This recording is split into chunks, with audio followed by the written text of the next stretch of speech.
Je m'appelle Éléanore. J'ai 60 ans. Et ce que je m'apprête à vous révéler aujourd'hui bouleversera à jamais votre perception de la famille, de l'amour filial, et de ces liens du sang que nous croyons indestructibles. Il y a tout juste 3 jours, mon propre fils Julien et ma belle-fille Vanessa ont précipité mon mari Marcus et moi-même dans le vide, depuis une falaise vertigineuse de près de 30 mètres. Alors que je gisais là, brisé, le corps disloqué sur les rochers acérés, le goût métallique du sang envahissant ma bouche, j'ai entendu le murmure désespéré de Marcus, « Éléanore, ne bouge surtout pas, fais la morte. » Mais ce n'était pas le pire. Non. Le pire, c'était la terrible vérité que Marcus allait me révéler un secret que nos enfants gardaient précieusement depuis 25 longues années. Un secret si monstrueux qu'il allait pulvériser les fondations même de tout ce que j'avais cru construire. Pendant 4 décennies, Marcus et moi avons bâti ce que nous pensions être l'incarnation même du bonheur familial. Chaque matin, nous nous réveillons dans notre modeste maison de banlieue, où l'arôme envoûtant du café fraîchement moulu se mêlait au tri mélodieux des oiseaux nichant dans notre jardin. J'exerçais le métier d'institutrice dans l'école primaire du quartier. Chaque après-midi, je franchissais le seuil de notre foyer avec des histoires touchantes sur mes jeunes élèves, leurs progrès, leurs rires innocents. Marcus, lui, possédait son propre atelier de menuiserie, un sanctuaire de bois et de créativité où ses mains rugueuses mais délicates transformaient de simples planches en véritables œuvres d'art. Ces créations n'étaient pas de simples meubles, chaque pièce racontait une histoire, portait l'empreinte de son âme d'artisan. Nous avions 2 fils. Benjamin, notre premier-né, était l'âme vibrante de la maison. Toujours à rire, toujours à aider son père dans l'atelier, toujours présent pour me protéger du moindre souci.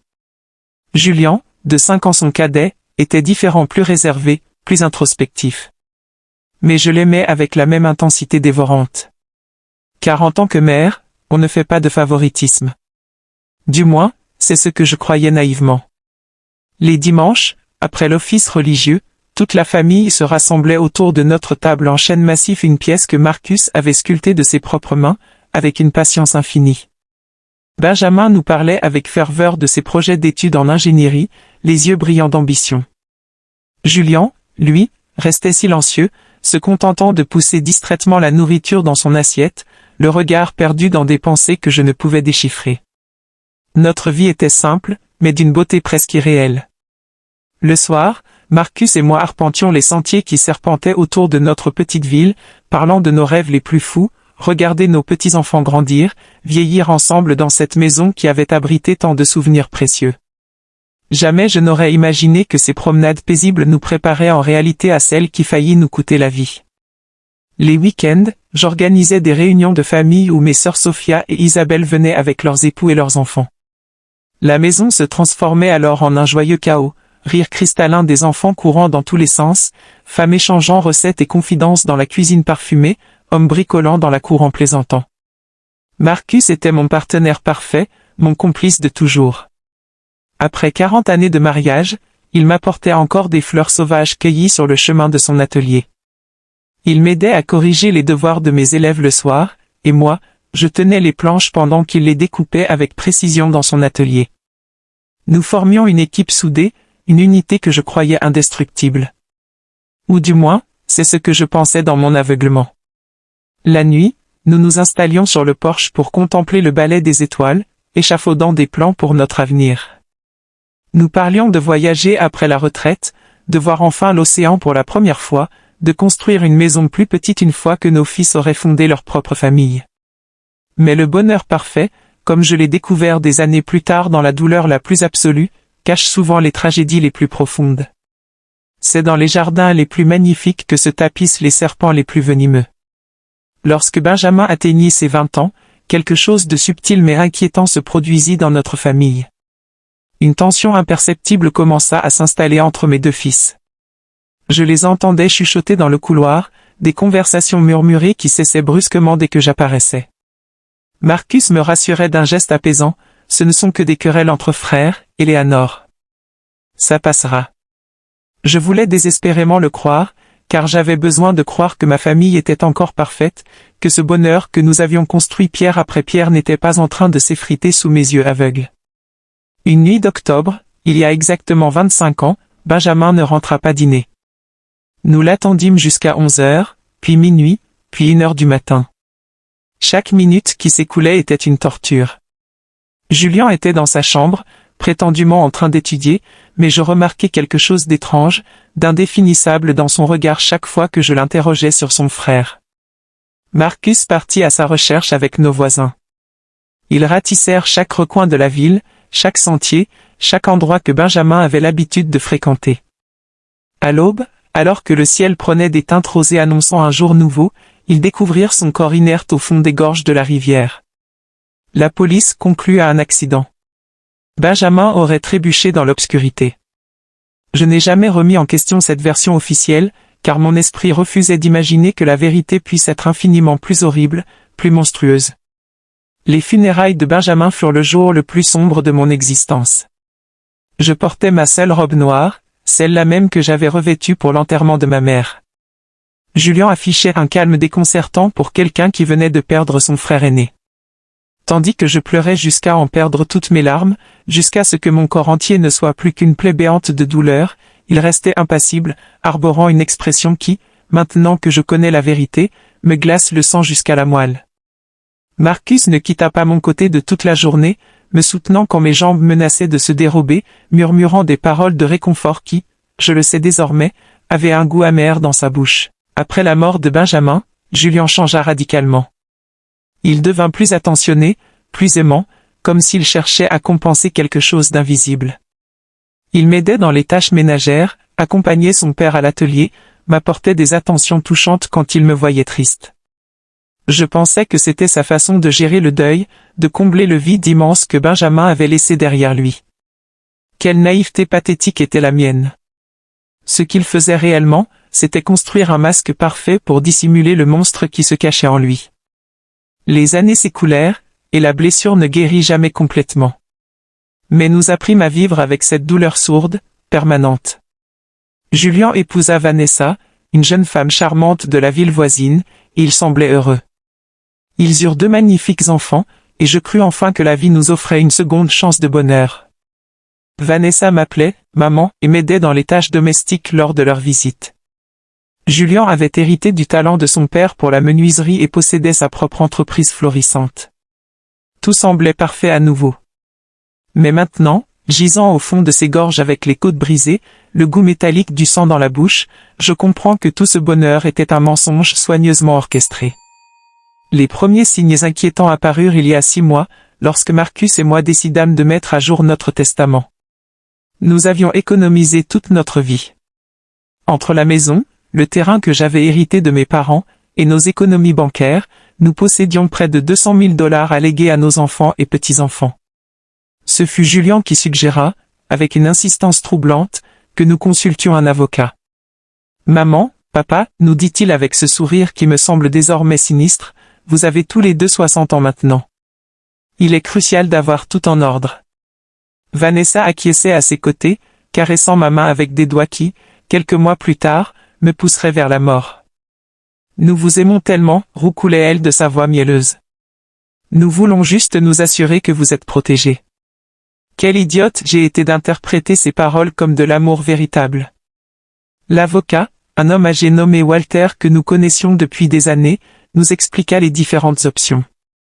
Nous pouvions placer nos biens dans une fiducie, diviser l'héritage entre les petits-enfants de Julien, ou simplement établir un testament traditionnel.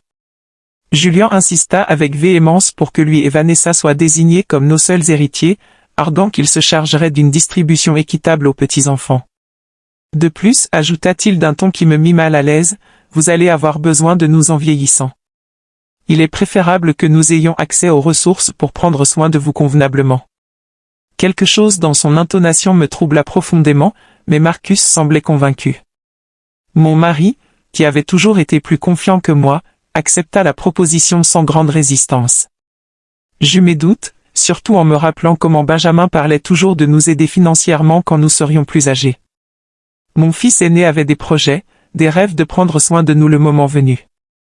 Mais Benjamin était parti, et Julien était notre seul enfant survivant. Nous signâmes les papiers un mardi après-midi.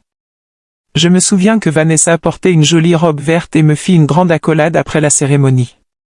Maintenant, nous sommes officiellement une famille unie pour toujours, murmura-t-elle à mon oreille. Ces mots me donnèrent un frisson glacé, bien que je ne comprisse pas pourquoi à ce moment-là. Les semaines suivantes furent étranges. Julian et Vanessa se mirent à nous rendre visite plus fréquemment. Mais leur visite avait changé de nature. Ils ne venaient plus simplement pour passer du temps en famille. Ils avaient toujours des suggestions sur la façon dont nous devrions améliorer la maison, quels investissements nous devrions faire, quelle police d'assurance vie nous devrions souscrire. Maman, disait Vanessa en examinant nos meubles d'un œil calculateur, tu devrais songer à vendre cette grande maison et déménager dans quelque chose de plus petit. Nous pourrions t'aider à trouver un appartement confortable en ville. Mais j'aimais notre maison. Chaque recoin recelait un souvenir précieux. Chaque pièce racontait une histoire de nos 40 années de mariage. La cuisine où j'avais préparé des milliers de repas pour ma famille. L'atelier où Marcus créait ses chefs d'œuvre. Le jardin où nos enfants et petits-enfants avaient joué. Je ne pouvais imaginer ma vie ailleurs. Lorsque je leur fis part de mon attachement à notre maison, je vis une lueur d'irritation glaciale traverser le regard de Julian, une expression qui me glaça jusqu'aux os. « Maman, tu es irrationnelle, dit-il d'un ton qu'il n'avait jamais employé avec moi auparavant. Cette maison est beaucoup trop grande pour 2 personnes de votre âge. Si tu tombes dans l'escalier ou qu'il t'arrive quelque chose, nous ne pourrons pas te secourir à temps. » Vanessa hochait vigoureusement la tête, ajoutant, de plus, l'entretien doit coûter une fortune. Ce serait beaucoup plus intelligent de vendre maintenant pendant que le marché immobilier est favorable, et de vous installer dans quelque chose de plus adapté à votre âge. Marcus commença à considérer leurs arguments. Mon mari, toujours pragmatique, se mit à parler de la logique derrière leurs suggestions. Mais je ne pouvais me débarrasser du sentiment qu'il y avait quelque chose de plus sinistre derrière toute cette pression. Une nuit, après l'une de ces conversations tendues, je demandai à Marcus s'il ne trouvait pas étrange que Julian soit soudainement si préoccupé par nos affaires financières. « Éléanore, il se soucie simplement de nous, répondit-il en se brossant les dents. Peut-être devrions-nous considérer ses suggestions. Nous ne sommes plus aussi jeunes qu'avant. Mais je vis quelque chose dans les yeux de mon mari, une ombre de doute qu'il refusait d'admettre. Maintenant je sais que Marcus avait déjà ses soupçons, qu'il commençait à relier des points dont j'ignorais même l'existence. Les choses s'aggravèrent lorsque Julian suggéra que nous lui donnions une procuration sur nos finances. C'est juste par précaution, expliqua-t-il tandis que Vanessa préparait du thé dans notre cuisine comme si elle était chez elle. Si l'un de vous tombe malade ou a un problème de santé, nous pourrons gérer vos affaires sans complications juridiques. La façon dont il le disait, si naturellement, si logiquement, faillit me convaincre. Mais quelque chose dans son insistance me rendait nerveuse. Je ne pus dormir cette nuit-là. Je restai éveillé à fixer le plafond, écoutant la respiration de Marcus à mes côtés, essayant de comprendre pourquoi je me sentais si mal à l'aise. Le lendemain, je décidai d'appeler ma sœur Sophia pour avoir son avis. Sophia avait toujours été plus perspicace que moi, plus méfiante envers les intentions des gens. Lorsque je lui parlais de la pression de Julian, elle resta silencieuse un long moment. « Éléanore, dit-elle finalement, ne trouves-tu pas étrange que Julian soit si anxieux de contrôler votre argent? Je veux dire, il a sa propre entreprise. Il se débrouille bien financièrement. Pourquoi aurait-il besoin d'autant de contrôle sur vos finances? » Ces paroles me frappèrent comme une gifle. Elle avait raison. Cet après-midi-là, quand Julian vint pour l'une de ces discussions sur notre avenir, je décidai de le confronter directement. « Fils, dis-je alors que nous étions assis dans le salon, pourquoi est-ce si important pour toi d'avoir le contrôle de nos affaires financières? Ton père et moi sommes encore en pleine possession de nos moyens. » Sa réaction fut immédiate et révélatrice. Son visage se durcit, et pendant un instant, je vis quelque chose dans ses yeux qui me rappela quelqu'un d'autre, quelque chose de froid, de calculateur, de dangereux. « Maman, il ne s'agit pas de contrôle, répondit-il d'une voix tendue. Il s'agit d'amour, de sollicitude et de responsabilité familiale. Mais la façon dont il prononça « responsabilité familiale » sonnait davantage comme une menace que comme une expression d'affection. Vanessa, qui était restée silencieuse jusque-là, intervint avec sa voix douce mais ferme. « Éléanore, nous voulons simplement ce qu'il y a de mieux pour vous. C'est pénible de vous voir vous inquiéter pour des choses que nous pourrions facilement gérer. » Cette nuit-là, après leur départ, Marcus et moi eûmes notre première dispute sérieuse depuis des années. Il pensait que j'étais paranoïaque, que je cherchais des problèmes là où il n'y en avait pas. J'insistais sur le fait que quelque chose n'allait pas, que le comportement de notre fils avait trop changé. Marcus, dis-je en lavant la vaisselle, te souviens-tu de ce qu'était Julien avant la mort de Benjamin? Il était différent, plus distant, plus, je ne sais comment l'expliquer, mais il y avait quelque chose chez lui qui me faisait peur. Mon mari cessa de laver l'assiette qu'il tenait et me regarda intensément. Dans ses yeux, je vis quelque chose que je n'avais jamais vu auparavant, de la reconnaissance. Éléanore, dit-il d'une voix très basse, il y a des choses concernant la mort de Benjamin que je ne t'ai jamais dites. Mon cœur se mit à battre si fort que je crus qu'il allait exploser hors de ma poitrine. Quoi au sujet de la mort de Benjamin? Demandai-je d'une voix tremblante. Marcus s'assit lourdement sur l'une des chaises de la cuisine, cette même table où nous avions partagé des milliers de repas en famille, où Benjamin faisait ses devoirs, où Julien était toujours resté silencieux. Mon mari passa ses mains sur son visage, comme s'il essayait d'effacer les souvenirs qui le tourmentaient depuis 25 ans. La nuit où Benjamin est mort, commença-t-il d'une voix brisée, Julien n'était pas dans sa chambre en train d'étudier comme il nous l'avait dit. Je l'ai vu sortir de la maison vers 8 heures. Je l'ai suivi parce que quelque chose dans son attitude m'inquiétait. Il avait été très étrange ces derniers jours, plus agressif, plus rancunier. Marcus fit une pause, regardant ses mains comme si la terrible vérité qu'il avait gardée si longtemps était gravée dessus. Je les ai vus se disputer près des gorges, Éléanore. Je les ai entendus hurler des choses horribles l'un contre l'autre. Mon monde commença à tournoyer. De quoi se disputait-il, chuchotai-je, bien qu'une partie de moi ne voulait plus connaître la réponse. Marcus leva les yeux, et je vis des larmes qu'il n'avait même pas versées aux funérailles de notre fils aîné. De l'héritage, Éléanore. Julien était furieux parce que Benjamin était l'aîné, parce que selon les traditions familiales, il hériterait de la plus grande partie de nos biens. Mais il y avait quelque chose de plus, quelque chose à propos d'argent que Benjamin avait découvert. Quel argent? Demandai-je, sentant le sol se dérober sous mes pieds. Marcus soupira profondément avant de continuer. 3 jours avant sa mort, Benjamin est venu me parler dans l'atelier. Il avait découvert que Julien volait de l'argent du compte d'épargne familiale. De petites sommes au début, puis des montants plus importants. Benjamin avait des preuves. Il enquêtait depuis des mois. Mon esprit refusait de traiter ce que j'entendais. Mon fils cadet, celui qui avait été si attentionné après la mort de Benjamin, celui qui nous aidait et prenait soin de nous, nous volait depuis avant la mort de son frère. Pourquoi ne m'as-tu jamais rien dit? Accusai-je Marcus, sentant la trahison se multiplier par 2. Parce que quand je suis arrivé aux gorges cette nuit-là, répondit-il d'une voix étranglée, il était déjà trop tard. J'ai vu Julien debout à côté du corps de Benjamin. Notre fils cadet tremblait, pleurait et répétait sans cesse, c'était un accident. C'était un accident. Il m'a regardé avec ses yeux désespérés et m'a supplié de l'aider. Papa, disait-il, Benjamin a trébuché quand il essayait de me frapper. Je me suis juste défendu et il a perdu l'équilibre.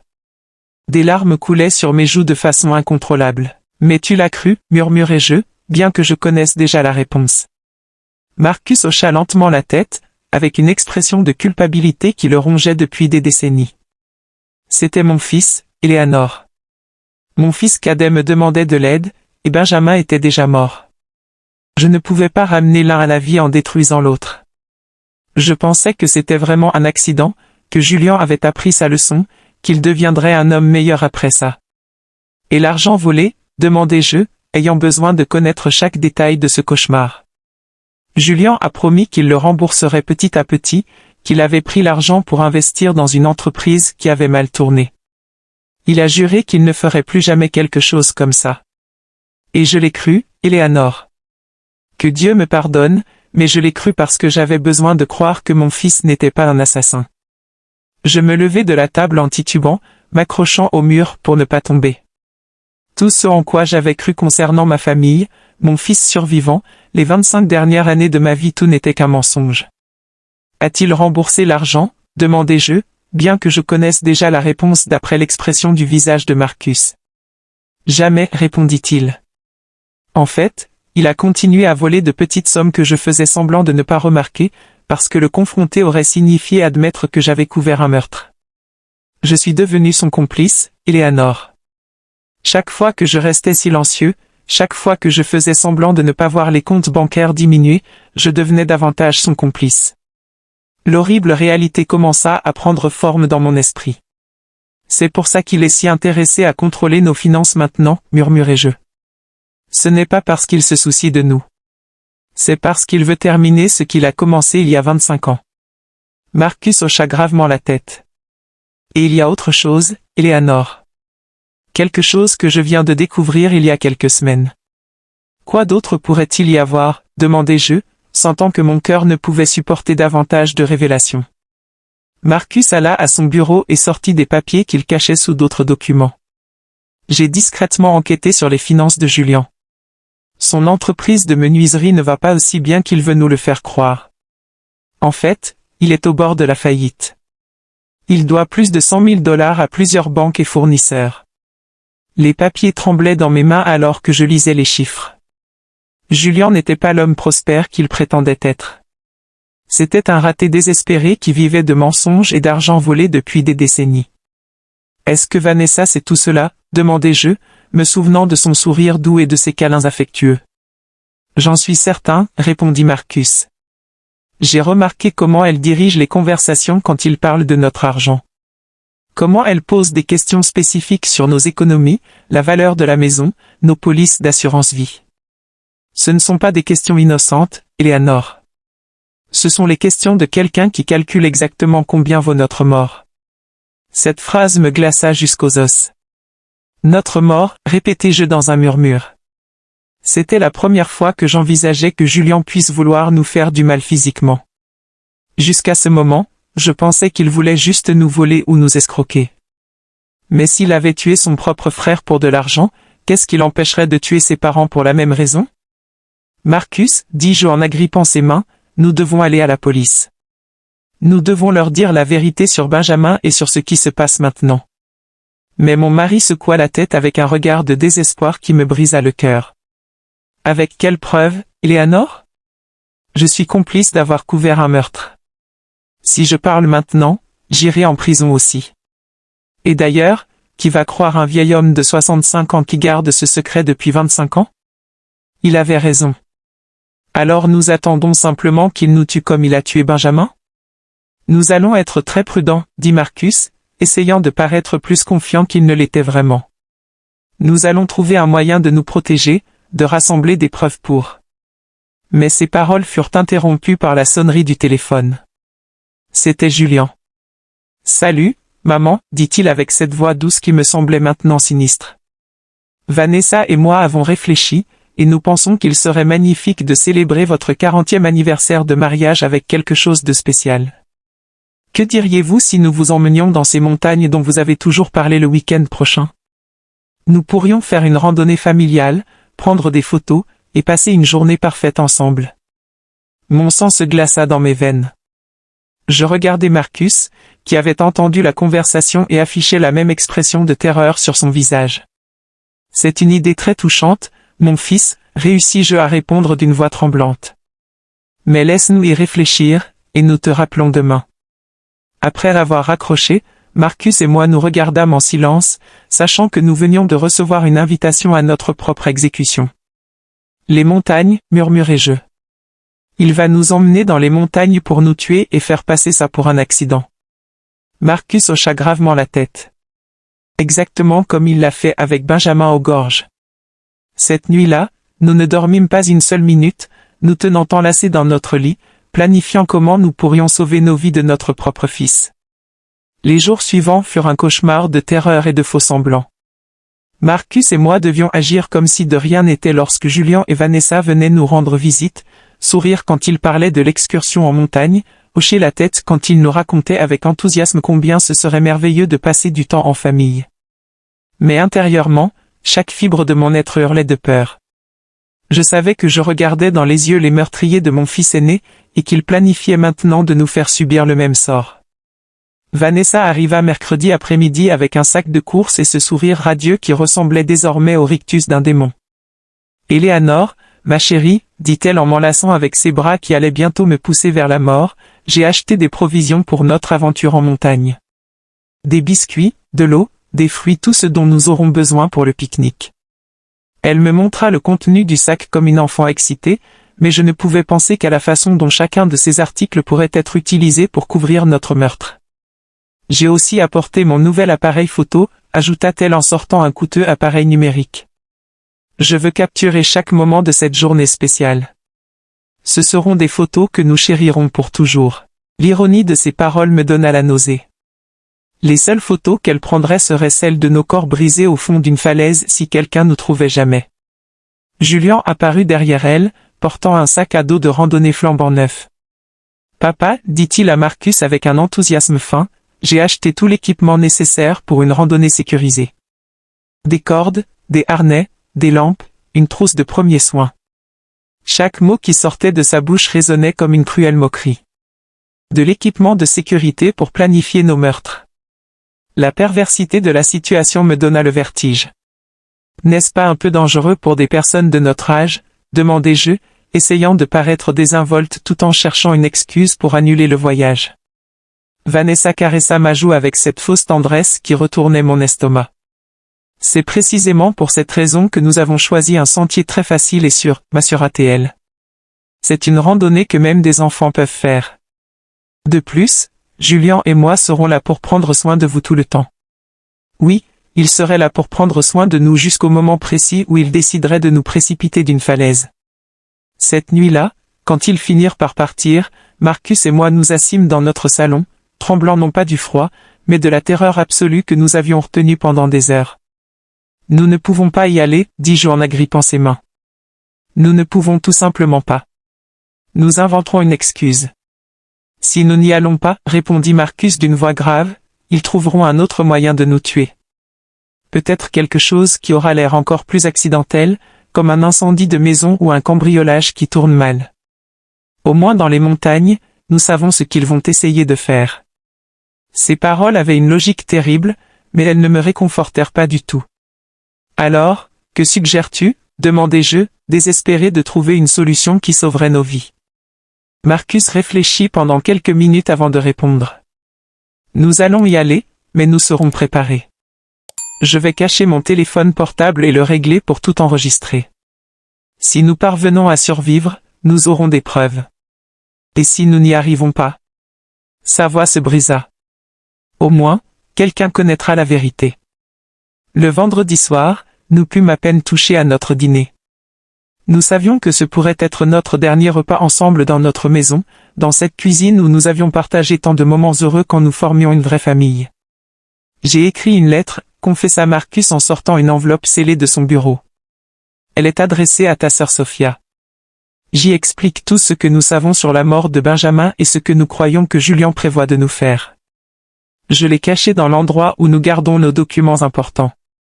Si nous ne revenons pas de ce voyage, au moins elle saura où chercher la vérité. Cette nuit-là, nous allâmes au lit enlacés, murmurant des mots d'amour qui pourraient être nos derniers. S'il m'arrive quelque chose, dit Marcus, je veux que tu saches que ces 40 années avec toi ont été les meilleures de ma vie. Malgré tout, malgré les erreurs et les secrets, je t'aime plus que ma propre vie. Je pleurai en silence, mémorisant le rythme de sa respiration, la chaleur de son corps, l'odeur de sa peau. Le samedi se leva avec un ciel dégagé qui semblait se moquer de notre situation. Julian arriva tôt, sifflotant un air joyeux qui me glaça le sang.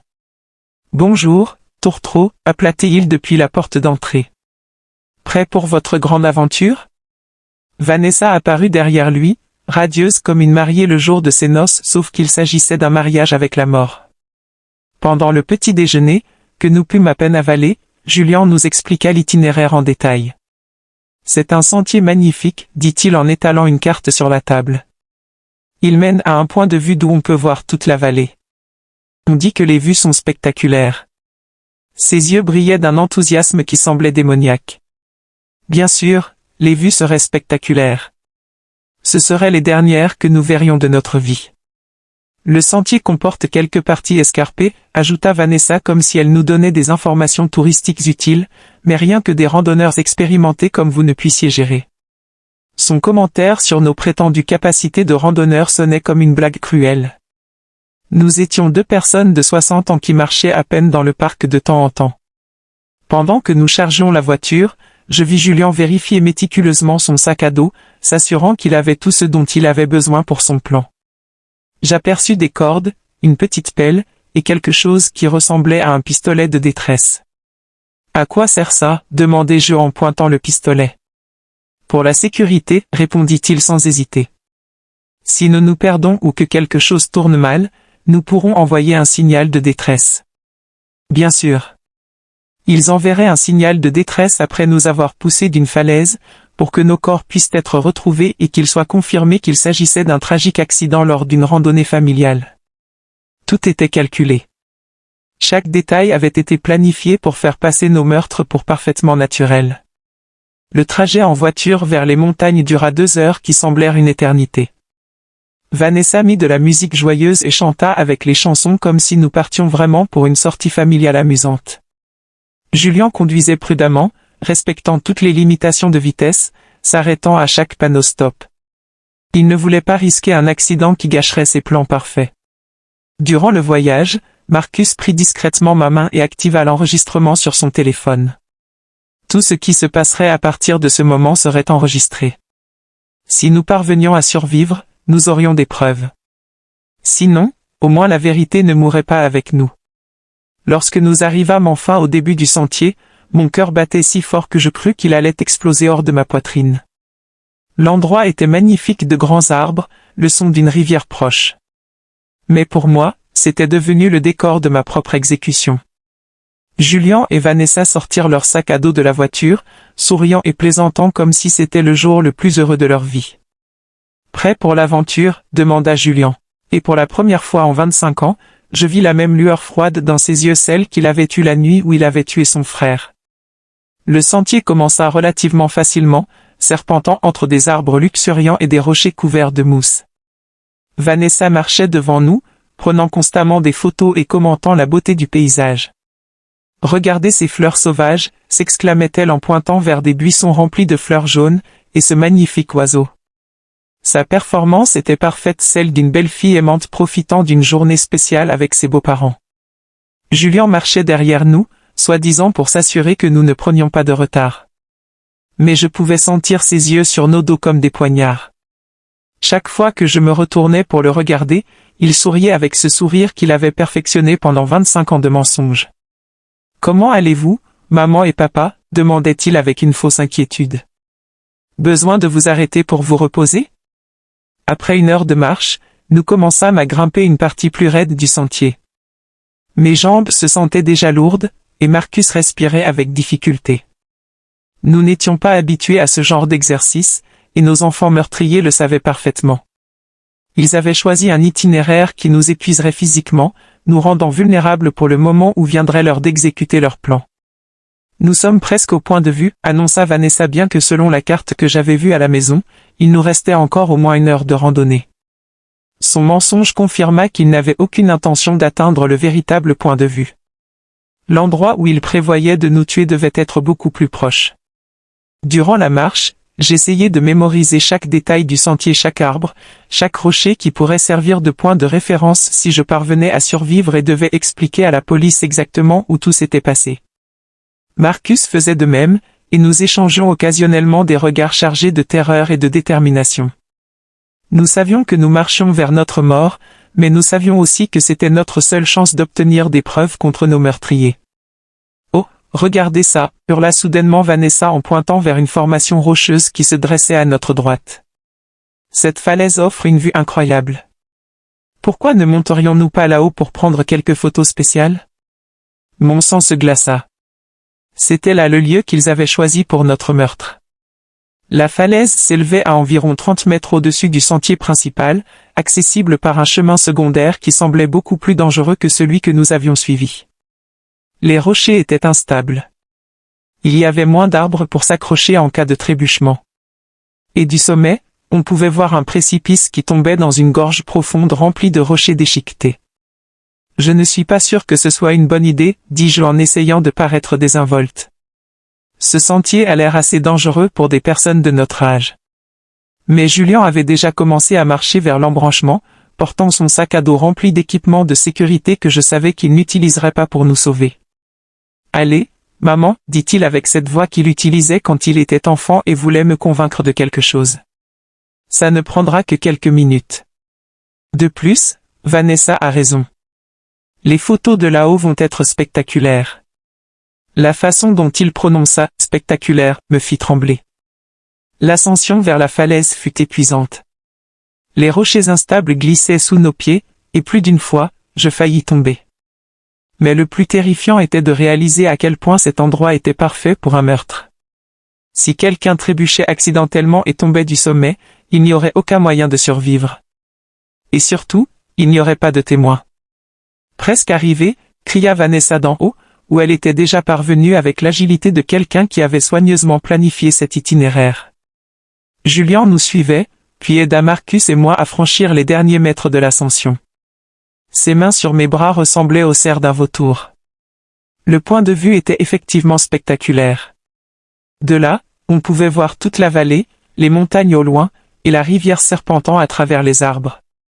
En toute autre circonstance, cela aurait été un moment magnifique à partager en famille, mais sachant ce que je savais, l'endroit ressemblait au décor parfait pour un cauchemar.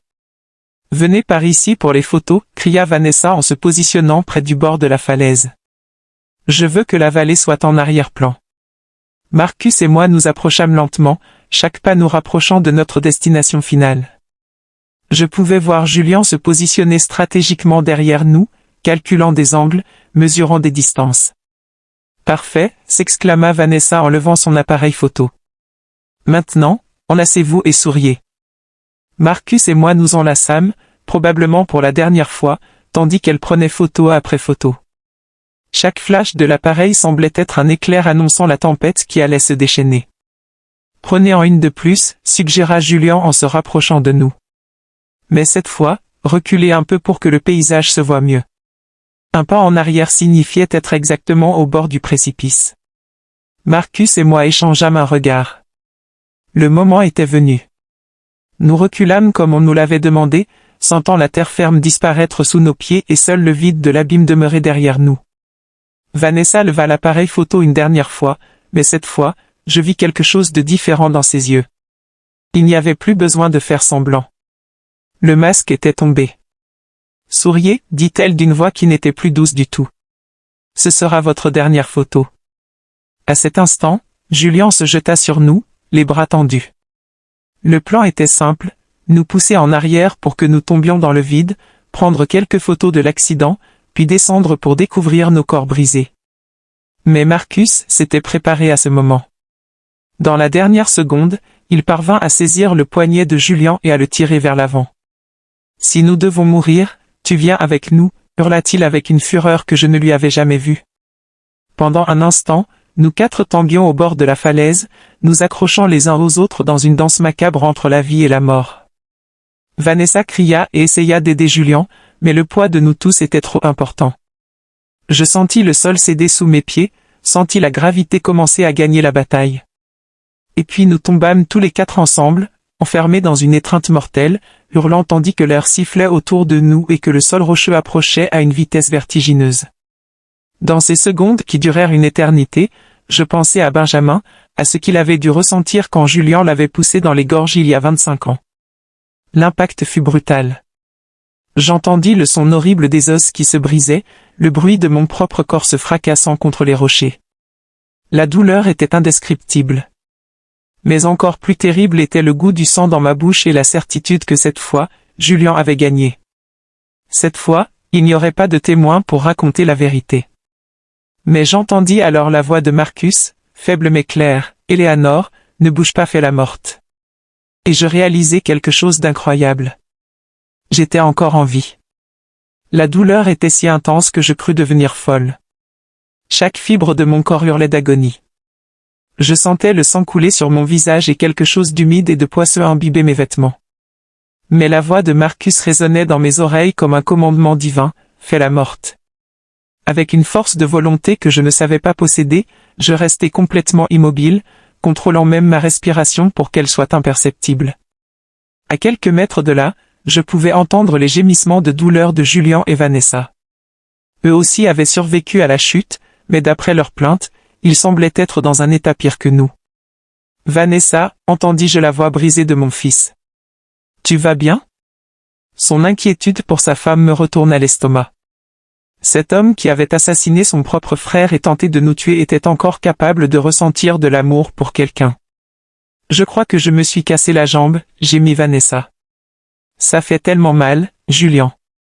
Et les vieux, demanda-t-elle ensuite. La façon irrespectueuse dont elle faisait référence à nous confirma ce que je savais déjà. Nous n'avions jamais été une famille pour elle. Nous n'étions que des obstacles sur le chemin de notre argent. J'entendis des mouvements, comme si Julian rampait vers nous. Mon cœur battait si fort que j'eus peur qu'il l'entende. Ils sont morts, annonça-t-il après quelques minutes qui me semblèrent des heures. Tous les deux ont les yeux ouverts, mais ils ne respirent pas. Son mensonge me remplit d'un étrange espoir. S'il croyait que nous étions morts, peut-être aurions-nous une chance. Parfait, murmura Vanessa avec une satisfaction qui me glaça le sang. Ça a marché exactement comme prévu. Eh bien, sauf la partie où nous sommes tombés aussi, entendis-je son rire amer. Au moins, nous n'aurons plus à prétendre les aimer. Durant les minutes suivantes qui semblèrent une éternité, Julian et Vanessa discutèrent de leur situation. Tous deux étaient blessés, mais ils pouvaient bouger. Le plan maintenant était de ramper jusqu'à trouver un endroit d'où ils pourraient appeler à l'aide, puis raconter l'histoire de la façon dont ils avaient miraculeusement survécu à un accident tragique qui avait tué leurs pauvres grands-parents. Souviens-toi de l'histoire, dit Julian à Vanessa. Nous prenions des photos quand un rocher s'est détaché sous les pieds de papa. Il a trébuché et en essayant de s'accrocher, il a entraîné maman avec lui. Nous avons tenté de les aider, mais nous sommes tombés aussi. Il est important que nos versions concordent. Je sais, répondit Vanessa.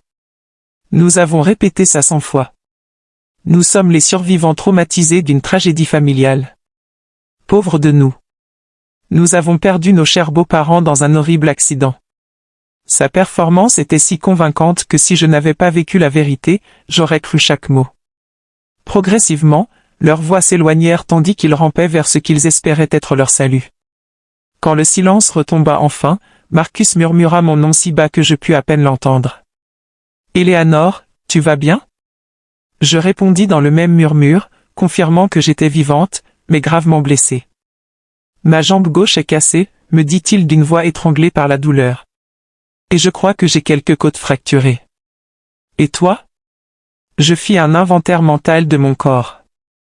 Je sentais une douleur lancinante dans mon bras droit. Ma tête palpitait comme si quelqu'un la frappait avec un marteau, et il y avait définitivement quelque chose qui n'allait pas avec mon épaule. Mais j'étais vivante, et c'était plus que ce à quoi j'avais osé espérer. Nous sommes mal en point, mais vivants, murmurai-je. Marcus essaya d'utiliser son téléphone, mais il n'y avait aucun signal au fond de ses gorges. C'était la partie la plus terrifiante de notre situation. Nous étions vivants, mais piégés au fond d'une gorge, blessés, sans moyen de communiquer avec le monde extérieur. Si personne ne venait nous chercher, nous mourions ici lentement de soif, de faim ou de nos blessures. Éléanore, murmura Marcus, avant qu'il ne soit trop tard, j'ai besoin de te raconter tout.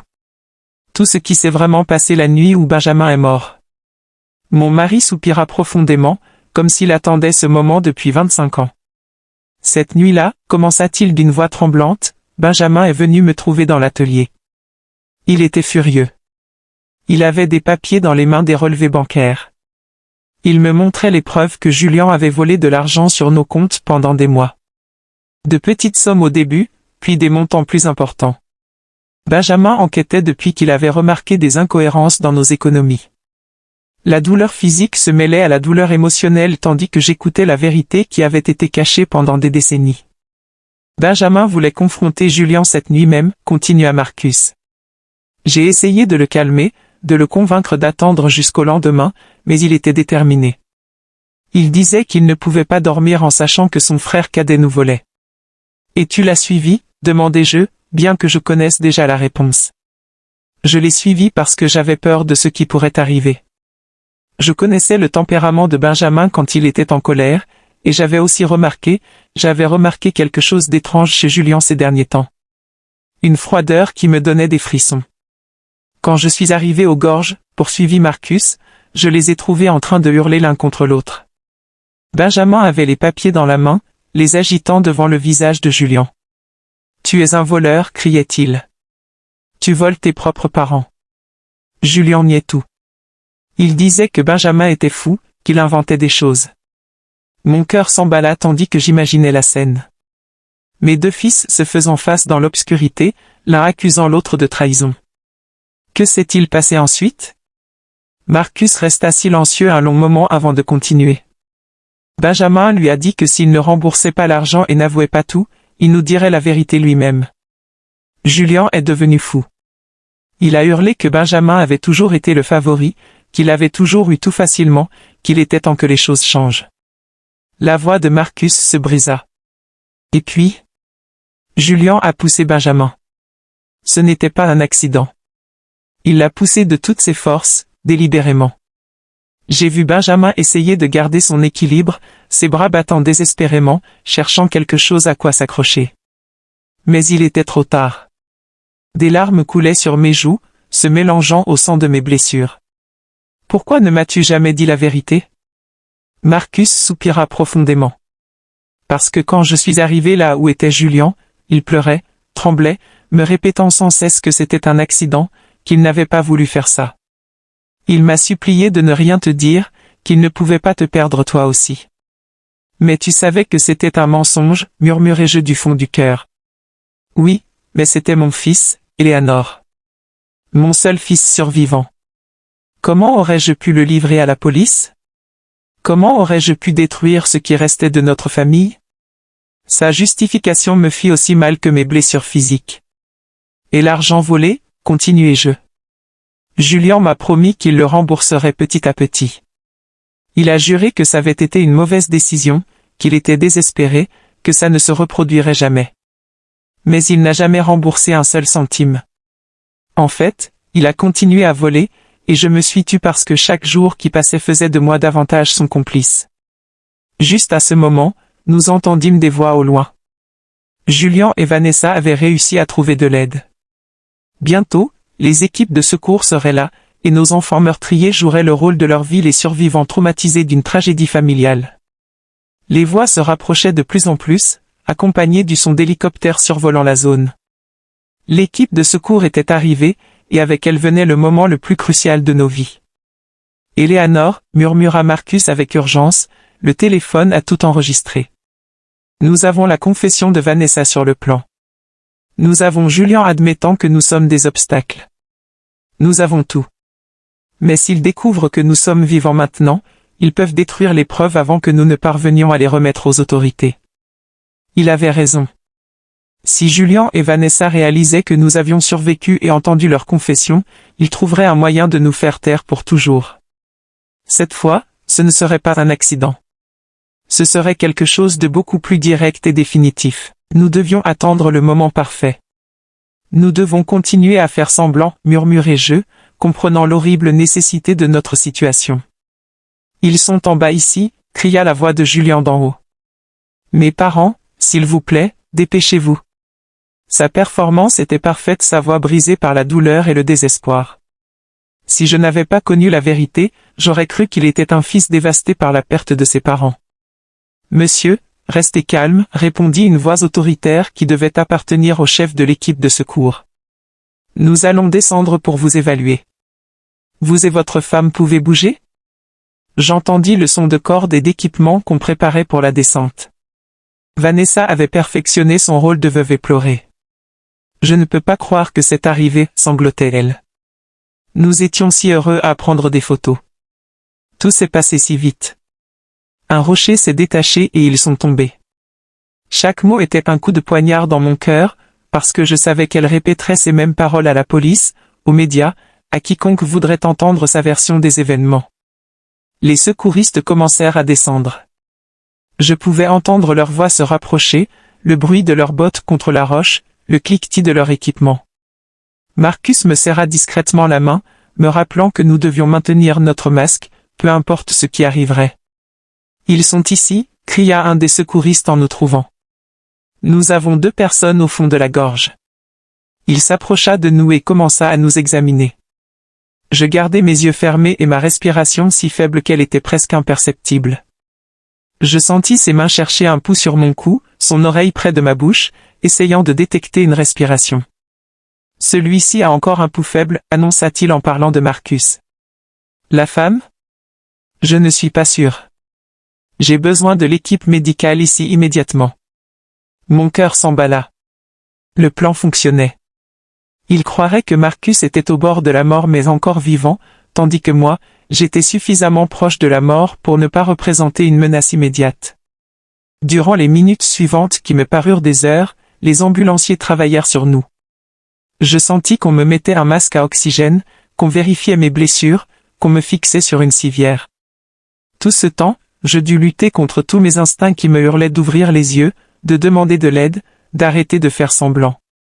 L'homme est stable, mais critique, entendis-je un des ambulanciers rapporter par radio. La femme est dans un état très grave. Le pouls est presque imperceptible. Nous devons les transporter à l'hôpital immédiatement. Parfait. Ils nous emmèneraient à l'hôpital où nous aurions l'opportunité de parler aux autorités sans que Julian et Vanessa puissent nous faire taire.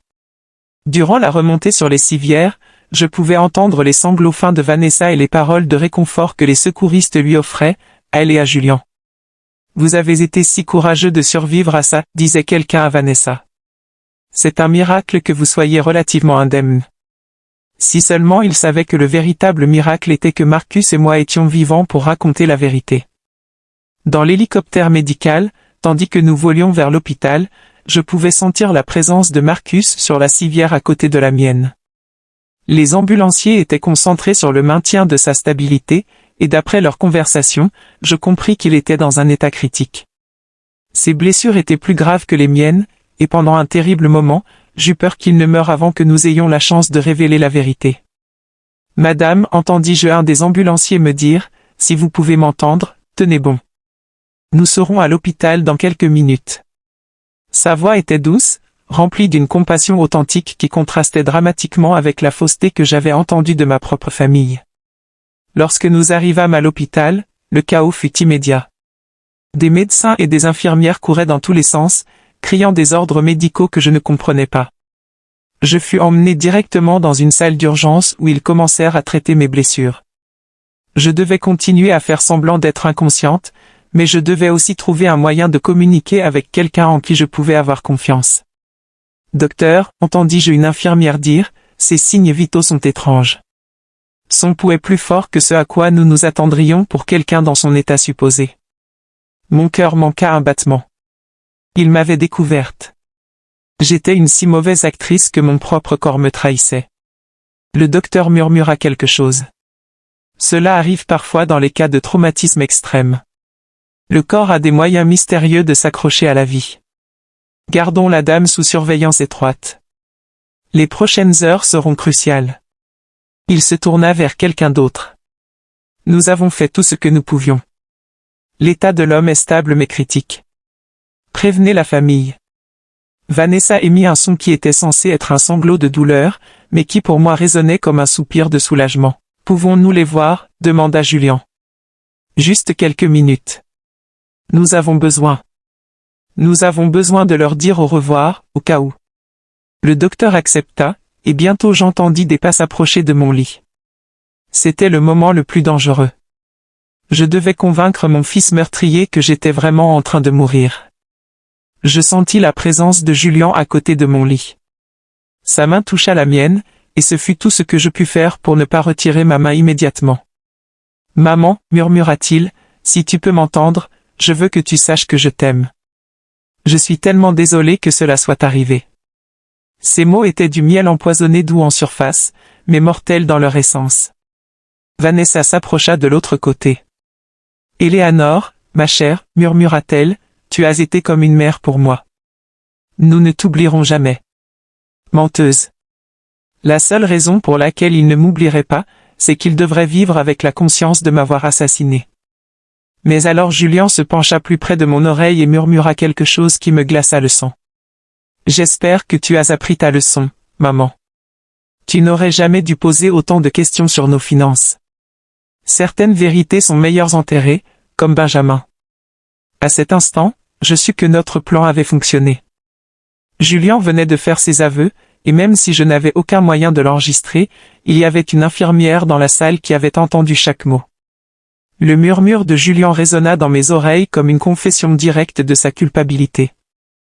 Il avait mentionné Benjamin. Il avait admis que certaines vérités devaient rester enterrées. Et surtout, il avait reconnu que nos questions sur les finances avaient été la raison de notre accident. Mais j'avais besoin de plus. J'avais besoin d'une confession complète qui ne pourrait être mal interprétée ou niée plus tard. L'infirmière qui avait entendu le commentaire une jeune femme nommée Claire d'après son badge d'identification s'était figée à côté de la machine de surveillance. Je vis à travers mes paupières mi-closes que ses yeux s'écarquillaient de surprise et d'horreur. Elle avait entendu quelque chose qu'elle n'aurait pas dû entendre, et son expression me dit qu'elle comprenait parfaitement les implications de ses paroles. « Que as-tu dit à propos de Benjamin ?» murmura Vanessa, visiblement surprise par la mention du frère décédé. Julien se tendit, réalisant qu'il en avait trop dit. « Rien, marmonna-t-il. Je voulais juste dire, eh bien, maman s'est toujours demandé ce qui s'était vraiment passé cette nuit-là. Je suppose que ça n'a plus d'importance maintenant, dit-il en essayant de minimiser sa gaffe. Mais ça avait de l'importance. Et Vanessa était assez intelligente pour réaliser que son mari avait commis une erreur. Julien, dit-elle d'une voix tendue, allons-y. Les médecins ont besoin d'espace pour travailler. Je pouvais sentir la tension entre eux, la compréhension mutuelle qu'ils en avaient trop dit au mauvais endroit. Après leur départ, l'infirmière Claire s'approcha de mon lit. « Madame, murmura-t-elle si bas que je pus à peine l'entendre, je sais que vous pouvez m'entendre. Ce que je viens d'entendre n'est pas normal. Si vous êtes en danger, vous devez me le dire d'une manière ou d'une autre. » Sa voix avait une urgence qui me remplit d'espoir. Quelqu'un d'autre avait commencé à suspecter. Très lentement, presque imperceptiblement, je bougeai mon index. C'était le plus petit mouvement possible, mais Claire le remarqua immédiatement. « Oh mon Dieu !» murmura-t-elle. Elle fait semblant d'être inconsciente. Je bougeai mon doigt à nouveau, cette fois 2 fois. « Oui, écoutez, dit-elle en se penchant encore plus près. Je vais faire semblant de vérifier vos moniteurs. Si vous êtes en danger à cause de ces personnes qui étaient ici, bougez votre doigt 3 fois. » Sans hésitation, je bougeai mon doigt 3 fois. Claire retint son souffle. « Ils vous ont fait ça. » Ce n'était pas une question. 3 autres mouvements de doigts. L'infirmière s'éloigna de mon lit et fit semblant de vérifier ma perfusion pendant qu'elle digérait ce qu'elle venait de découvrir. Je pouvais voir dans son expression qu'elle luttait avec la décision de ce qu'elle devait faire. Finalement, elle s'approcha à nouveau de moi. « Je vais parler au médecin en chef, murmura-t-elle. Mais j'ai besoin que vous continuiez à faire semblant jusqu'à ce que nous puissions vous protéger. Vous comprenez ? » Je bougeai mon doigt 1 fois. Les minutes suivantes furent une agonie. Claire quitta la salle et je restai seul, attendant et priant qu'elle croie mon histoire et prenne les bonnes mesures. Finalement, j'entendis des pas s'approcher. C'était Claire accompagnée d'un homme plus âgé qui devait être le médecin-chef, étonnamment, 2 policiers. « Madame, dit le docteur d'une voix basse, l'infirmière Claire nous a parlé de votre situation. Si vous pouvez m'entendre, nous avons besoin que vous sachiez que vous êtes en sécurité maintenant. Les agents sont ici pour vous protéger. » Une vague de soulagement si intense faillit briser mon masque. « Pouvez-vous ouvrir les yeux ?» demanda l'un des policiers. Lentement, très lentement, j'ouvris les yeux. La lumière de l'hôpital m'aveugla pendant un moment, mais je parvins progressivement à me concentrer sur les visages inquiets qui m'entouraient. « Dieu merci » murmura Claire. J'ai cru que je devenais folle. « Madame, dit le policier, un homme d'âge moyen à l'expression sérieuse, je suis l'inspecteur Harris. Nous comprenons que vous pourriez être dans une situation très dangereuse. Pouvez-vous nous dire ce qui s'est vraiment passé sur cette montagne ? » Ma voix sortit comme un murmure rauque après des heures passées à faire semblant d'être inconsciente. Mon fils et sa femme nous ont poussés. Les heures suivantes furent un tourbillon de déclarations, d'enregistrements et de révélations. Je racontai à l'inspecteur Harris tout ce que je savais, la mort de Benjamin, les vols de Julien, la pression pour changer notre testament, et enfin le plan pour nous assassiner sur la montagne. Mais le plus important était l'enregistrement sur le téléphone de Marcus. Votre mari a des preuves enregistrées, demanda l'inspecteur, ses yeux s'illuminant. Oui, répondis-je. Tout est sur son téléphone. Les confessions, les plans, tout. L'inspecteur se rendit immédiatement dans la chambre où Marcus était soigné. Marcus avait repris conscience 1 heure après moi, et quand l'inspecteur lui expliqua la situation, il remit son téléphone sans hésitation. Voici tout, dit-il d'une voix faible mais ferme. 25 ans de mensonges et la vérité sur ce qui s'est passé aujourd'hui. Pendant que les techniciens de la police analysaient l'enregistrement, Julian et Vanessa restaient dans la salle d'attente, jouant leur rôle de membres de la famille dévastée auprès des autres visiteurs de l'hôpital. Ils n'avaient aucune idée que leur performance soigneusement répétée était sur le point de prendre fin pour toujours. L'enregistrement est clair, annonça l'inspecteur après 1 heure. Nous avons des confessions explicites concernant le meurtre de Benjamin, des aveux sur le vol d'argent, et des preuves directes de tentative de meurtre avec préméditation contre vous deux. C'est plus que suffisant pour les arrêter. Mais allez-vous les arrêter ici, demandai-je, inquiète pour notre sécurité. S'ils réalisent que nous sommes vivants et que nous parlons. L'inspecteur hocha la tête, comprenant mon inquiétude. Nous avons déjà des agents en position. Dès que nous aurons le mandat d'arrêt signé, nous les interpellerons. En attendant, vous êtes tous les deux sous protection policière. L'ironie de la situation ne m'échappa pas. Julian et Vanessa étaient en bas, probablement en train de parler aux proches d'autres patients, recevant des condoléances pour nos décès, planifiant comment gérer nos funérailles et notre héritage. Ils n'avaient aucune idée qu'à l'étage, dans les chambres d'hôpital, nous démontions leur monde soigneusement construit de mensonges. Y a-t-il autre chose? Demanda l'inspecteur en sortant un dossier de papier. Après avoir entendu votre histoire, nous avons enquêté sur les finances de votre fils. Non seulement il est en faillite, comme vous le soupçonniez, mais il doit aussi de l'argent à des personnes très dangereuses, des prêteurs non officiels qui n'acceptent pas les excuses. Mon sang se glaça. Vous voulez dire que nous n'étions pas seulement gênants pour lui? Exactement, confirma l'inspecteur. Vous étiez son seul salut. Avec votre héritage, il aurait pu rembourser ses dettes et repartir à zéro. Sans vous, il serait probablement mort dans quelques semaines. Cette révélation ajoutait une nouvelle dimension à la trahison.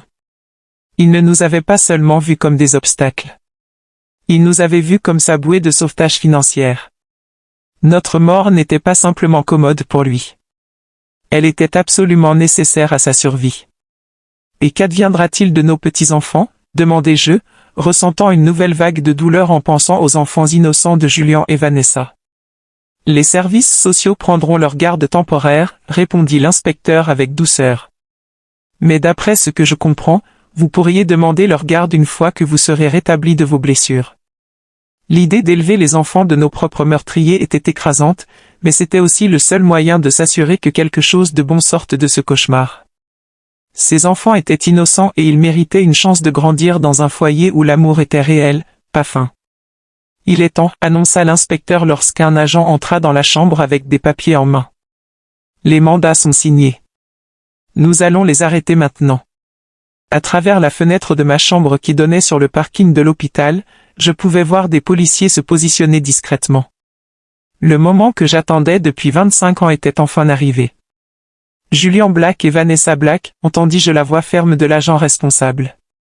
Vous êtes en état d'arrestation pour le meurtre de Benjamin Black et la tentative de meurtre de Eleanor et Marcus Black. Le silence qui suivit fut assourdissant. Puis la voix hystérique de Vanessa, de quoi parlez-vous? Nous sommes les victimes ici. Nos beaux-parents sont morts dans un accident. Madame, répondit calmement l'agent, vos beaux-parents sont vivants et ils ont fourni des preuves complètes de vos crimes. Il y eut un moment de silence absolu, suivi d'un cri de désespoir de Julian. C'est impossible. Nous les avons vus mourir. Ils étaient morts. Sa confession involontaire fut capturée par les enregistreurs de police, ajoutant une autre pièce de preuve à leur dossier. À travers la radio, j'entendis Vanessa commencer à blâmer Julian. C'était toute son idée. Je ne voulais rien faire de tout ça. Il m'a forcé. Et Julian, dans son désespoir, hurla, « Tu as été celle qui a suggéré la falaise. Tu as tout planifié. » En quelques minutes, l'alliance qui avait duré des années s'effondra alors que chacun essayait de sauver sa propre peau. L'inspecteur Harris revint dans ma chambre 1 heure plus tard avec une expression de satisfaction mêlée de tristesse. Ils sont arrêtés et en route vers le commissariat, m'informa-t-il. Ils essaient tous les deux de se blâmer mutuellement, ce qui ne fait que renforcer notre dossier. Mais il y a autre chose que je dois vous dire. Quoi d'autre, demandai-je, bien que je ne sois pas sûr que mon cœur puisse supporter davantage de révélations. Durant l'arrestation, nous avons trouvé ceci dans le sac à dos de votre fils, dit-il en me montrant un petit enregistreur numérique. Apparemment, il enregistrait ses conversations avec vous et votre mari depuis les dernières semaines, probablement à la recherche de preuves que vous soupçonniez quelque chose. Mon sang se glaça. Qu'est-ce que ça signifie? L'inspecteur soupira. Cela signifie qu'il savait que vous commenciez à découvrir la vérité. Le voyage en montagne n'était pas une décision spontanée. C'était une réponse directe à vos soupçons. Dans l'un des enregistrements, on peut clairement entendre Vanessa lui dire « Nous devons agir rapidement avant qu'il n'aille à la police ». La profondeur de la planification et la froideur du calcul me coupèrent le souffle. Ils n'avaient pas simplement prévu de nous tuer. Ils surveillaient nos conversations, évaluaient le niveau de danger que nous représentions pour eux. Nous étions des souris dans un labyrinthe, ils avaient été les scientifiques observant chacun de nos mouvements. Il y a autre chose, continua l'inspecteur. Nous avons trouvé dans l'enquête sur ses finances que votre fils n'avait pas seulement emprunté de l'argent à des prêteurs dangereux, mais qu'il avait également falsifié votre signature sur plusieurs documents en essayant d'accéder à vos comptes bancaires. S'il vous avait tué sur cette montagne, il aurait eu un accès immédiat à toutes vos ressources. Chaque nouvelle révélation était comme un autre coup de poignard. Mon propre fils n'avait pas seulement prévu de m'assassiner, il m'avait activement volé, falsifiant ma signature et violant tous les principes de confiance familiale que j'avais essayé de lui inculquer. Combien d'argent a-t-il volé au total? Demandai-je, bien que je ne sois pas sûr de vouloir connaître la réponse. Environ 50 000 $ au cours des 5 dernières années, répondit l'inspecteur. De petites sommes qu'il pensait que vous ne remarqueriez pas, mais qui, additionnées, représentent une somme importante. L'argent que Marcus et moi avions économisé pendant des décennies de travail acharné, centime par centime, avait financé la vie de luxe de notre fils pendant qu'il planifiait notre meurtre. Les jours suivants à l'hôpital furent un tourbillon d'interviews policières, de visites d'avocats et d'appels de médias qui avaient eu vent de l'histoire. La presse locale avait titré l'affaire « La plus horrible trahison familiale de la décennie » et des journalistes de tout le pays voulaient entendre notre version des événements. Ma sœur Sophia arriva de la ville voisine en pleurant et en m'enlaçant comme si elle ne m'avait pas vu depuis des décennies. « Éléanor, répétait-elle sans cesse, j'ai toujours su qu'il y avait quelque chose d'étrange chez Julien après la mort de Benjamin, mais je n'aurais jamais imaginé qu'il était capable de ça. » Ces paroles me réconfortèrent car elles confirmaient que mes instincts maternels n'avaient pas été complètement aveugles. « Et les enfants ?» demandai-je au sujet de mes petits-enfants qui étaient maintenant sous la garde temporaire des services sociaux. « Je les ai vus hier, répondit tristement Sophia. Ils sont confus, demandant pourquoi leurs parents ne peuvent pas rentrer à la maison. Ils sont trop jeunes pour comprendre ce qui s'est vraiment passé. L'avocat que nous avions engagé, le même Walter qui avait préparé notre testament, vint nous voir avec des nouvelles sur la procédure juridique. Le dossier est solide, nous assura-t-il. Avec les enregistrements, les confessions durant l'arrestation et toutes les preuves financières, il est presque impossible qu'ils échappent à des condamnations importantes. Mais il ajouta alors quelque chose qui me glaça jusqu'aux os. Cependant, il tente de négocier un plaidoyer de culpabilité réduit en prétendant qu'il s'agissait d'un crime passionnel, pas prémédité. Un crime passionnel, m'exclamai-je avec indignation. Ils ont planifié ça pendant des semaines, acheté de l'équipement spécial et choisi l'endroit parfait. Walter hocha gravement la tête. Je sais, et nous avons des preuves de préméditation, mais leurs avocats vont argumenter que c'était une décision désespérée prise sous une pression financière extrême. L'idée qu'ils puissent recevoir des peines réduites pour leurs crimes me remplissait de fureur. Ils avaient assassiné Benjamin. Ils avaient tenté de nous assassiner. Ils avaient volé notre argent pendant des années. Et maintenant, ils voulaient se présenter comme des victimes des circonstances. Que pouvons-nous faire pour nous assurer qu'ils obtiennent ce qu'ils méritent, demandai-je. Témoigner, répondit simplement Walter. Votre témoignage, combiné avec toutes les preuves, sera crucial pour que le jury comprenne la véritable nature de ces crimes. Mais je vous préviens, ce sera émotionnellement dévastateur de faire face à votre fils au tribunal. » Il avait raison. L'idée de regarder Julian dans les yeux pendant le procès, d'écouter ses avocats essayer de justifier l'injustifiable, de revivre publiquement chaque moment de ce cauchemar était accablante. Mais c'était ce que je devais faire pour Benjamin, pour nous, et pour mes petits-enfants qui méritaient de connaître la vérité sur leurs parents. 3 semaines après l'arrestation, Marcus et moi pûmes enfin rentrer chez nous. Nos blessures avaient suffisamment guéri pour nous permettre de bouger, bien qu'il ait encore besoin de béquilles et que j'aie le bras en écharpe. La maison semblait étrange, comme si c'était le décor d'une pièce de théâtre après le départ de tous les acteurs. Tout était exactement comme nous l'avions laissé le jour de notre sortie familiale. La vaisselle du petit déjeuner était encore dans l'évier. Le lit n'était pas fait. Les fleurs que Julian m'avait apportées cette semaine-là étaient toujours sur la table de la cuisine, maintenant flétries et mortes. C'était comme si le temps s'était arrêté au moment où nos vies normales s'étaient terminées pour toujours. « Penses-tu que nous serons un jour heureux à nouveau ?» demandai-je à Marcus cette première nuit de retour, alors que nous étions allongés dans notre lit familier. Il m'enlaça de son bras valide et soupira profondément. « Je ne sais pas, Éléanor, dit-il. Mais nous sommes vivants. Nous avons la vérité de notre côté, et pour la première fois en 25 ans, nous n'avons plus à vivre avec des secrets. » Le procès commença 6 mois plus tard. Le jour où je dus témoigner, je regardai Julian directement dans les yeux pour la première fois depuis l'arrestation. Je ne vis aucun remords, aucune douleur. Je ne vis pas le fils que j'avais élevé. Je vis un étranger froid et calculateur qui s'était déguisé en mon fils pendant des décennies. Lorsque je terminai mon témoignage, après avoir raconté chaque horrible détail de notre expérience, je m'adressai à lui directement depuis la barre des témoins. « Julian, dis-je d'une voix ferme malgré les larmes qui coulaient sur mes joues, je ne sais pas qui tu es, mais tu n'es plus mon fils. Mon fils est mort la nuit où tu as tué Benjamin, et ce qui a vécu à sa place pendant 25 ans est un monstre que j'ai involontairement aidé à élever. » Le silence dans la salle d'audience était assourdissant. Même le juge sembla ému par mes paroles. Marcus témoigna après moi, racontant sa version de la nuit où Benjamin était mort, admettant sa complicité dans la dissimulation du crime, et expliquant comment cette décision avait hanté chaque jour de sa vie depuis. « Je pensais protéger ma famille, dit-il d'une voix brisée.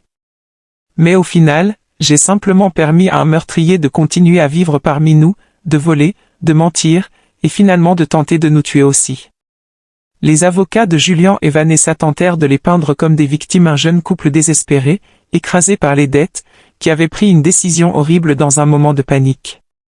Mais l'enregistrement de Marcus parlait de lui-même.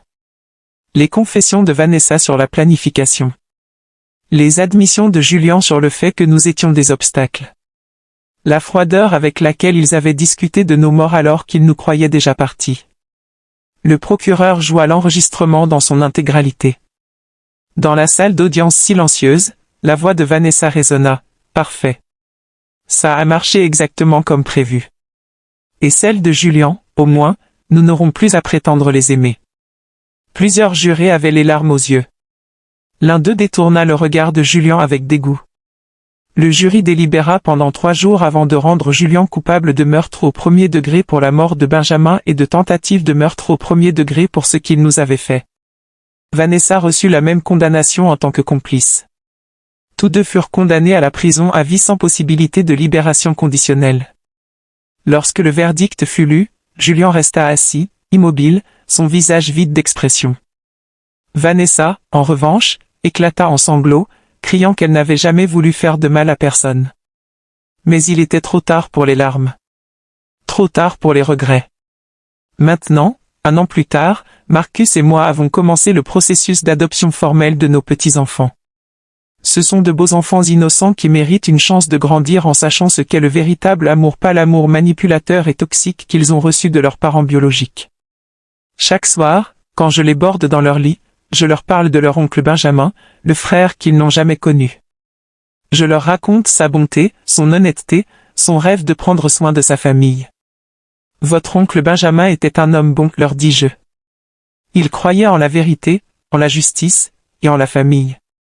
Et même s'il n'est plus avec nous, son esprit vit à travers vous. » Les enfants écoutent avec de grands yeux, trop jeune encore pour comprendre pleinement la tragédie qui a frappé notre famille, mais assez âgé pour ressentir l'amour et la sécurité que nous leur offrons maintenant.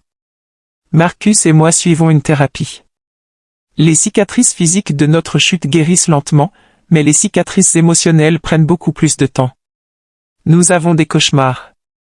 Des moments où un simple geste innocent d'un des enfants nous ramène à ce jour terrible sur la falaise. Mais nous avançons. Pas à pas. Jour après jour. Notre maison, qui avait été le théâtre de tant de mensonges et de trahisons, commence lentement à redevenir un foyer. Les rires des enfants résonnent dans les pièces. L'atelier de Marcus, qui avait été abandonné pendant des mois, a recommencé à sentir le bois fraîchement coupé. « Tu sais ce que j'ai appris de tout ça ?» me demanda Marcus un soir alors que nous étions assis sur notre porche, regardant les enfants jouer dans le jardin. « Quoi ?» demandai-je. « Que l'amour sans vérité n'est pas de l'amour. C'est de la complicité. » Pendant 25 ans, j'ai cru que je protégeais Julien en gardant son secret. Mais en réalité, je l'ai simplement aidé à devenir un monstre. Ces paroles résonnèrent profondément en moi. Nous avons tous les deux commis des erreurs, dis-je doucement. Mais nous ne pouvons pas changer le passé. Nous pouvons seulement essayer de faire mieux pour l'avenir. Julien et Vanessa ont tenté de nous contacter depuis la prison. Des lettres sont arrivées, remplies d'excuses et de supplications pour le pardon. Julien a même essayé d'expliquer que c'était la pression financière qui l'avait rendu fou, que ce n'était pas vraiment lui. Mais je n'ai pas ouvert une seule de ces lettres. Marcus non plus. Ils veulent l'absolution, dit Marcus en jetant une autre lettre non ouverte. Mais certaines choses sont impardonnables. J'étais d'accord. Le pardon est une chose magnifique, mais il doit être mérité. Et mes enfants meurtriers n'ont jamais montré de véritable remords, seulement du regret d'avoir été attrapés. Les enfants me demandent parfois où sont leurs parents. Pour l'instant, nous leur disons simplement qu'ils ont fait quelque chose de très mal et qu'ils doivent être loin pendant longtemps. Quand ils seront plus âgés, nous leur dirons la vérité complète. Ils méritent de la connaître. Mais nous leur dirons aussi qu'ils ne sont pas définis par les actions de leurs parents, qu'ils peuvent choisir d'être différents, meilleurs. Ma sœur Sophia vient souvent nous aider avec les enfants. Isabelle aussi. Notre maison est à nouveau remplie de famille, mais cette fois, c'est une vraie famille, construite sur la vérité et l'amour authentique. Tu sais, me dit Sophia un après-midi alors que nous préparions le dîner ensemble, j'admire ta force, Éléanore. Après tout ce que tu as traversé, tu continues d'aimer, de prendre soin, de construire. Je souris tristement. Qu'est-ce que je suis censé faire d'autre? Me recroqueviller et mourir? Julien et Vanessa ont déjà volé assez de notre vie. Je refuse de leur donner le reste. Aujourd'hui marque exactement 1 an depuis notre chute de la falaise. Marcus et moi sommes retournés sur ce sentier de montagne, pas jusqu'à la falaise elle-même, mais assez près pour voir l'endroit où nos vies ont failli se terminer. Pourquoi sommes-nous revenus ici? Demanda Marcus en regardant vers le sommet. Parce que je refuse de laisser cet endroit n'être qu'un symbole de trahison et de mort, répondis-je. Je veux qu'il soit un symbole de survie, de résilience, de la vérité qui finit toujours par triompher. Nous restâmes là pendant un long moment, main dans la main, 2 survivants contemplant l'endroit de leur presque mort. Je lui pardonne, dit soudainement Marcus. Je le regardai avec surprise. Tu pardonnes à Julien? Il hocha la tête. Pas parce qu'il le mérite. Mais parce que je refuse de porter cette haine dans mon cœur pour le reste de ma vie. Le pardon n'est pas pour lui, c'est pour moi. Pour ma paix intérieure. Ces paroles me touchèrent profondément. Peut-être qu'un jour, je pourrais moi aussi trouver ce genre de paix. Mais pas encore. La blessure était encore trop fraîche, la trahison trop profonde. En redescendant le sentier, Marcus s'arrêta et se tourna vers moi. Tu sais ce que je pense parfois? Quoi? Que peut-être Benjamin veille sur nous. Qu'il nous a aidés à survivre cette chute pour que la vérité puisse enfin éclater. Pour que justice soit faite, non seulement pour nous, mais pour lui aussi. Des larmes coulèrent sur mes joues. J'aime penser ça aussi. Que d'une certaine manière, Benjamin a eu son jour au tribunal, 25 ans plus tard. Les cicatrices physiques de notre chute ne disparaîtront jamais complètement. Marcus boite légèrement maintenant, surtout quand il fait froid. Mon bras droit n'a jamais complètement retrouvé sa force d'avant. Mais ce sont les cicatrices émotionnelles qui sont les plus profondes. La méfiance. La peur constante que d'autres personnes que nous aimons puissent nous trahir. Les cauchemars qui nous réveillent en pleine nuit, couverts de sueur, revivant encore et encore cette chute interminable. Mais nous survivons. Nous plus que survivons, nous vivons. Notre vie n'est plus ce qu'elle était. Elle ne pourra jamais l'être. Mais nous construisons une nouvelle normalité, une nouvelle définition du bonheur familial. Les enfants vont à l'école. Ils font des amis. Ils rient et jouent et font toutes les choses que les enfants sont censés faire. Et lentement, très lentement, ils remplacent les souvenirs toxiques de leurs parents par de nouveaux souvenirs sains avec nous. Marcus a rouvert son atelier et enseigne maintenant aux plus âgés de nos petits-enfants comment travailler le bois. Je les regarde ensemble, et mon cœur se remplit à la fois de joie et de tristesse. Joie pour ce moment présent, tristesse pour tout ce qui a été perdu. « À quoi penses-tu » me demande Marcus en remarquant mon expression pensive. « Je pense à l'héritage que nous laisserons, réponds-je. Pendant si longtemps, j'ai pensé que notre héritage serait l'argent, la maison, les biens matériels. Mais maintenant je comprends que le véritable héritage est différent. »« Lequel ?» demande-t-il. « La vérité. L'intégrité. Le courage de faire ce qui est juste même quand c'est la chose la plus difficile au monde. C'est ce que nous enseignons à ces enfants. C'est ce qui vivra après nous. Si mon histoire peut enseigner quelque chose à quelqu'un, c'est ceci, ne laissez jamais l'amour vous aveugler au point de devenir complice du mal. » Marcus a pensé qu'il protégeait Julien en gardant son secret, mais il a simplement permis au monstre de grandir. La vérité est douloureuse. La vérité peut déchirer les familles. Mais le mensonge est pire. Le mensonge est un cancer qui se propage jusqu'à ce qu'il détruise tout. Si vous soupçonnez quelque chose de terrible dans votre famille, n'ayez pas peur de chercher la vérité. Ne soyez pas comme nous, portant des secrets qui empoisonnent pendant des décennies. Et si quelqu'un commence soudainement à s'intéresser un peu trop à vos finances, à faire pression pour des changements dans votre testament, à insister pour avoir un contrôle sur vos affaires, faites attention. Ce ne sont pas toujours des signes de mauvaise intention, mais parfois ils le sont. Faites confiance à vos instincts. Si quelque chose vous semble faux, c'est probablement le cas. 3 ans ont passé depuis cette journée terrible sur la montagne. Les enfants ont grandi. Le plus âgé, maintenant âgé de 12 ans, a commencé à poser des questions plus difficiles sur ses parents. Nous nous sommes assis avec lui hier soir et lui avons dit la vérité, pas tous les détails horribles, mais suffisamment pour qu'il comprenne. Il a pleuré. Il était en colère. Il a demandé pourquoi ses parents avaient fait quelque chose d'aussi terrible. Parfois, lui ai-je dit en le tenant dans mes bras, les gens font de mauvais choix. Parfois, la pression et la peur les transforment en quelqu'un qu'ils n'auraient jamais dû devenir. Mais tu n'es pas eux. Tu peux choisir d'être différent. Il a hoché la tête, essuyant ses larmes. Grand-mère, a-t-il dit, je ne serai jamais comme eux. Je promets. Et je l'ai cru. Parce que cet enfant a été élevé dans la vérité, pas dans le mensonge. Dans l'amour authentique, pas dans la manipulation. Marcus et moi vieillissons. Nous avons maintenant 63 ans, et nos corps portent les marques de tout ce que nous avons traversé. Mais nous sommes ensemble. Nous sommes en vie. Et nous avons une raison de continuer ces 3 magnifiques enfants qui comptent sur nous pour les guider vers un avenir meilleur. Si quelqu'un écoute mon histoire et se trouve dans une situation similaire, je vous en prie, ne restez pas silencieux. Ne devenez pas complice du mal par amour mal placé. Cherchez la vérité, aussi douloureuse soit-elle. Car au final, la vérité est la seule chose qui peut vraiment nous libérer. Je suis Eleanor. J'ai 63 ans. Et j'ai survécu à la tentative de meurtre de mon propre fils. Mais plus important encore, j'ai survécu avec ma dignité, ma vérité et ma capacité d'aimer intacte. Et c'est la plus grande victoire de toutes.